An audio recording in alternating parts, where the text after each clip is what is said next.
Hello everyone.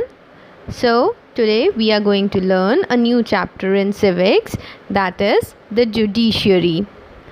Everyone knows that the judiciary is the most important organ of the government as it safeguards our rights. The judiciary decides the disputes of the individuals and gives punishment to those who infringe laws, but the punishment is given according to law. In a democracy, an important and independent judiciary is a necessity. Yes, whenever a democratic country is there, the judicial system is a must.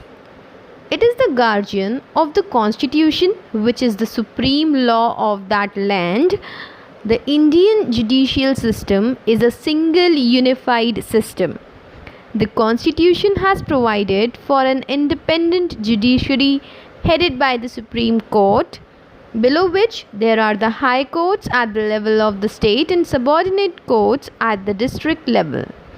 You can see in the picture here that in this pyramid we have district level at the lower level.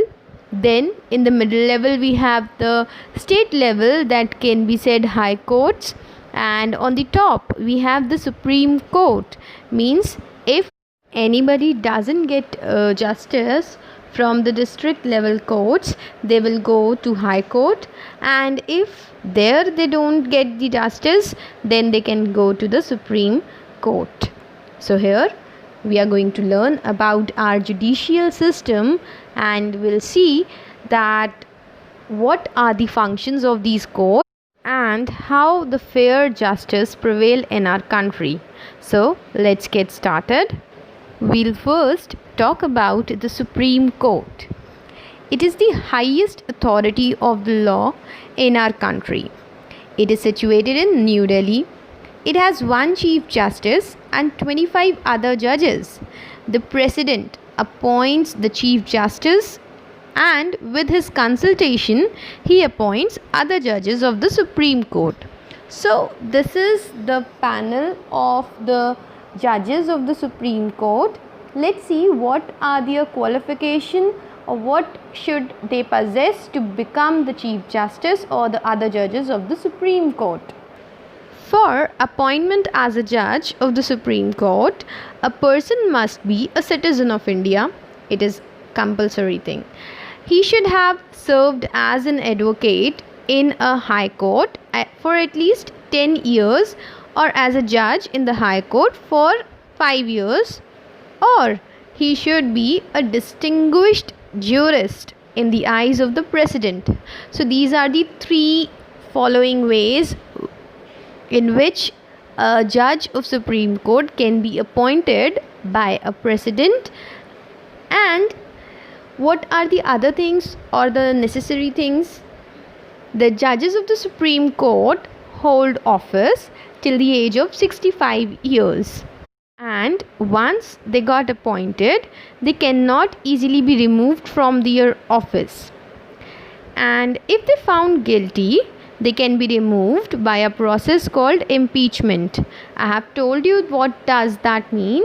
Impeachment means if somebody is found guilty, then a motion will be passed in the parliament, and then that person will be removed from his post or from his office. So the procedure for the removal of a judge is made very complicated, which bears testimony to the fact that since independence, no judge has ever been removed from his office. Yes, it is a fact too that no judge has been removed till now. This is done to ensure that judiciary works independently. So this is the basic structure of Supreme Court. Let's see what are the powers or the functions of the Supreme Court. We all know that the Supreme Court is the apex court of our judicial system. It has wide jurisdiction of powers which can be divided into three parts, that is original jurisdiction, appellate and advisory function. So let's see what are these three. The first power is original jurisdiction.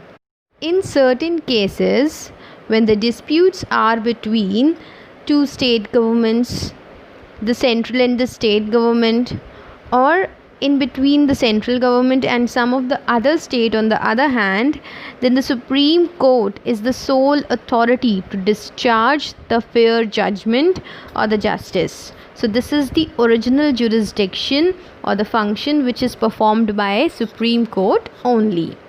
Then the second one is appellate jurisdiction. In this, the Supreme Court hears appeals against the judgment of the High Court or review its own judgment. Next one is advisory function. According to this function, the President can consult the Supreme Court for any legal advice on any public issue. Then the last one is judicial review. According to this, the Supreme Court has the power to review the laws passed by the legislature or the orders issued by the executive so that the justice can be prevailed equally in all the parts of our country. Now, let's talk about the High Court. High Court is below the Supreme Court at the level of states.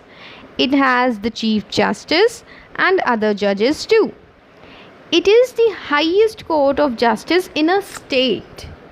Its original jurisdiction includes matters related to fundamental rights and disputes related to state elections. It hears appeals in civil and criminal cases decided in the subordinate courts. It also supervises the working of the lower courts and maintains a record of all its decisions and proceedings quoted by the subordinate courts. Sometimes two or more states share a high court. For example, Punjab and Haryana. These two states have only one high court. The number of judges in high court varies according to the size of the state. The Chief Justice and the other judges of high court remain in their office till the age of 62. And what are the qualifications of these judges? So, for the appointment as a judge of high court, a person should be a citizen of India. He should have worked as a judge in a court for at least 10 years or as an advocate in the High Court for 10 years, or he should be a distinguished jurist in the eyes of the President.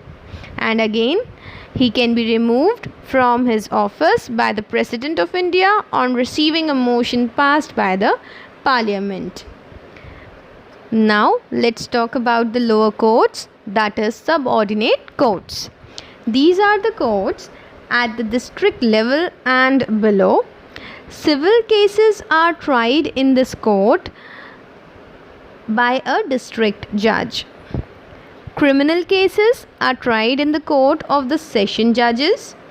The judges of the subordinate courts, other than the district judges, are appointed by the governor from the state judicial services.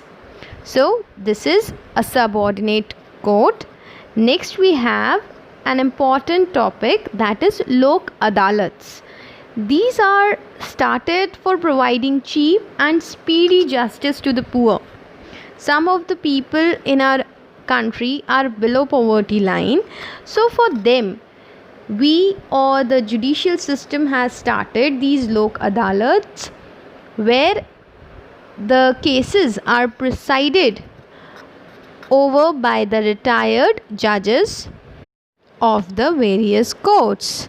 So, we have come to the last point of this chapter, that is First Information Report. In short, we can call it FIR. You know what is it? It is the information a police officer receives about the commission of a crime If any crime is committed in the certain area, then the police officer would get an information, and that first information recorded by the police officer is known as FIR, first information report. It must be lodged in writing and duly signed, and the copy must be handed over to the informant. The courts and the police play a vital role in the administration of justice, but their role is quite different to each other. The courts try to provide justice to the people and punish the guilty. They try to verify the facts and hear the arguments of both the parties.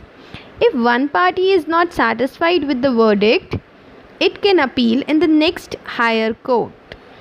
So that's all for today. I hope that the chapter is clear to you. Still, if you have any doubt, you can comment below and ask me your query. And yes, students, please do subscribe my channel and like my videos, and if you like them, then try to share my channel too. Thank you.